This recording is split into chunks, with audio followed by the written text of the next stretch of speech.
torniamo al nord, torniamo in Veneto perché c'è un progetto importante di cui ci vuole parlare, anticipato all'inizio, ma spiegaci meglio Sara Mariani, con chi sei, test salivari, qual è questo progetto appunto importante che sta facendo il Veneto?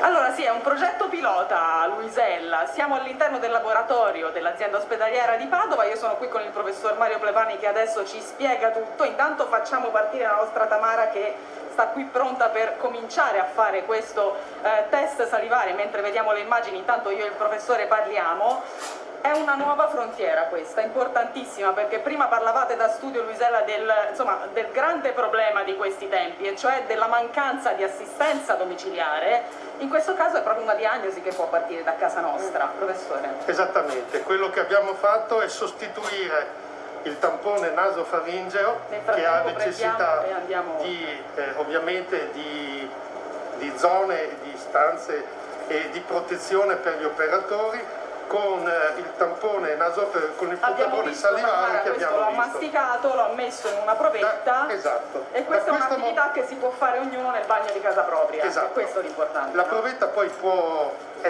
viene ritirata, nel nostro caso dei professori dell'Università di Padova viene consegnata sul posto di lavoro, esegue un esame molecolare esattamente come quello del tampone nasofaringeo. È equiparabile a livello di affidabilità a un tampone nasofaringeo. L'accuratezza è la stessa, l'abbiamo pubblicata e quindi ne siamo certi di questo.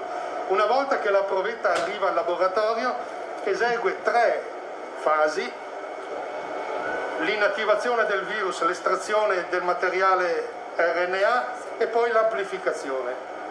Quindi noi vediamo la fase finale in cui i 3 geni che riconoscono specificatamente il virus in questione vengono amplificati e qui vediamo dei casi positivi, mentre nettamente si... Ecco, ci aiuti però a capire, professore, pane al pane, vino al vino, nel senso, al di là di questa tecnologia, che tipo di valenza ha questo progetto? La valenza del progetto è che, mantenendo l'accuratezza dell'analisi molecolare, stessa sensibilità e specificità, noi potremmo attivare a livello domiciliare questo prelievo, fare in modo che ci siano dei contenitori, ad esempio nelle farmacie, dove ognuno deposita, dove viene depositato il giorno dopo al massimo alla risposta. Ecco, nel nostro caso 8.000 campionamenti già eseguiti, tutti quanti confermati poi col tampone molecolare. Nell'Università di Padova non ci sono stati cluster di malattia, casi individuali, immediato tracciamento. Quelle famose file ai drive-in che abbiamo visto potrebbero essere evitate da in questo modo, sì, cioè, perché è un tampone fai da te, diciamo così. Esatto.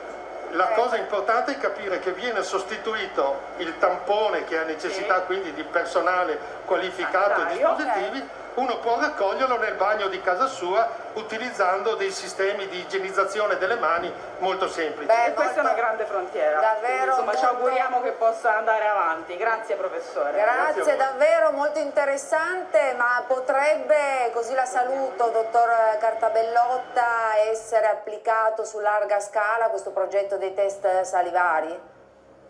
Ma guardi, gli studi in corso in questo momento sono tanti e l'obiettivo, come è stato ben descritto, è quello di valutarne quella che è la sensibilità e la specificità, confrontando sempre nello stesso soggetto il test salivare con quello che è il gold standard di riferimento che è rappresentato dal tampone molecolare. Se questi studi dovessero consolidarsi è evidente, voglio dire, che questo può rappresentare una eccellente alternativa anche al test antigenico rapido, o come descrive il documento dell'Istituto Superiore di Sanità pubblicato qualche giorno fa sull'utilizzo dei test diagnostici. È ovvio che le ricerche devono essere completate prima di poterle espandere in una scala di salute pubblica. Certo, la scala di salute pubblica dovrebbe mettere al primo posto, prima ancora del vaccino anti-Covid, il vaccino anti-influenzale che manca ancora in molte farmacie italiane, sarebbe fondamentale in questo momento. Grazie al dottor Cartabellotta. Allora,